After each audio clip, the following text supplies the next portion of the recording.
ओम नमः शिवाय। करवा चौथ का व्रत इस साल 10 अक्टूबर सन 2025 को मनाया जाएगा। इस दिन सुहागिन महिलाएं पति की लंबी आयु और अच्छे स्वास्थ्य के लिए निर्जला व्रत रखती हैं। इसके अलावा कुंवारी कन्याएं भी मनचाहा वर पाने के लिए इस दिन व्रत को रखती हैं।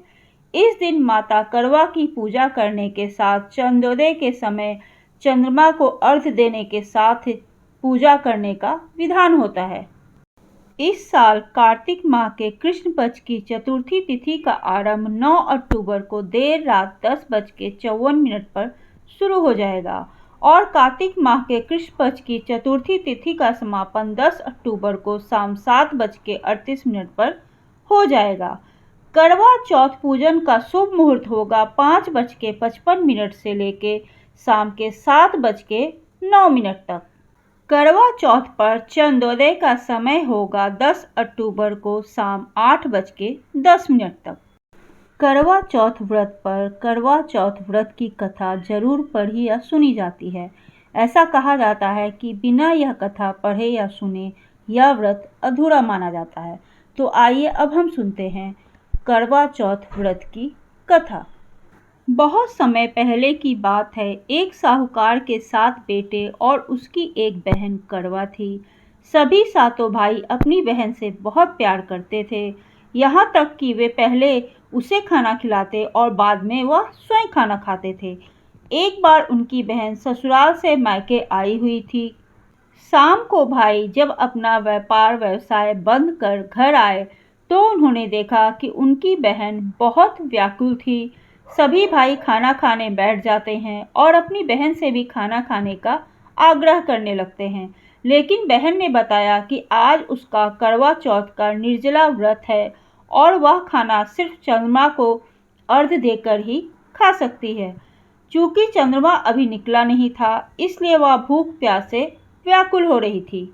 सबसे छोटे भाई को जब यह बात पता चली तो वह अपनी बहन की हालत नहीं देख पाया और वह दूर पीपल के पेड़ पर जाकर दीपक जलाकर चलनी की ओट में रख देता है और दूर से देखने पर वह ऐसा प्रतीत होता था कि जैसे चतुर्थी का चांद उदित हो रहा है।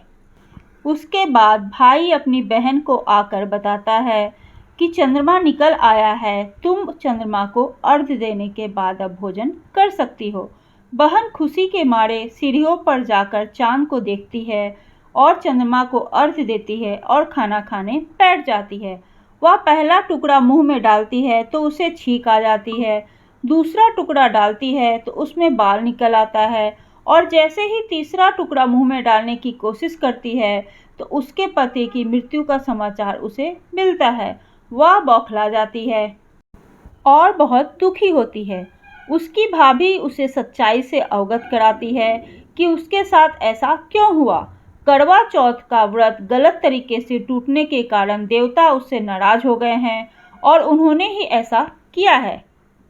सच्चाई जानने के बाद करवा यह निश्चय करती है कि वह अपने पति का अंतिम संस्कार नहीं होने देगी और अपने सतीत्व से उन्हें पुनः जीवन दिलाकर रहेगी।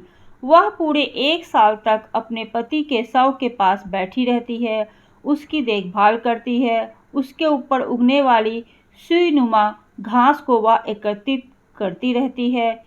1 साल बाद जब फिर करवा चौथ का दिन आता है, उसकी सभी भाभियां करवा चौथ का व्रत रखती हैं। जब भाभियां उससे आशीर्वाद लेने आती हैं तो वह प्रत्येक भाभी से यम सुई ले लो, पिए सुई दे दो, मुझे भी अपनी जैसी सुहागिन बना दो, ऐसा आग्रह करती है। लेकिन हर बार भाभी उसे अगली भाभी से आग्रह करने का कह के चली जाती है। इस प्रकार जब छठे नंबर की भाभी आती है तो वह करवा उससे भी यही बात दोहराती है। यह भाभी उसे बताती है चूँकि सबसे छोटे भाई की वजह से उसका व्रत टूटा था, अतः उसकी पत्नी में ही शक्ति है कि वह तुम्हारे पति को दोबारा जीवित कर सकती है।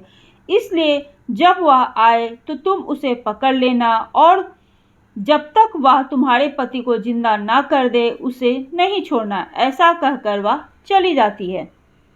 सबसे अंत में छोटी भाभी आती है। करवा उनसे भी सुहागिन बने रहने का आग्रह करती है, लेकिन वह टाल मटोल करने लगती है।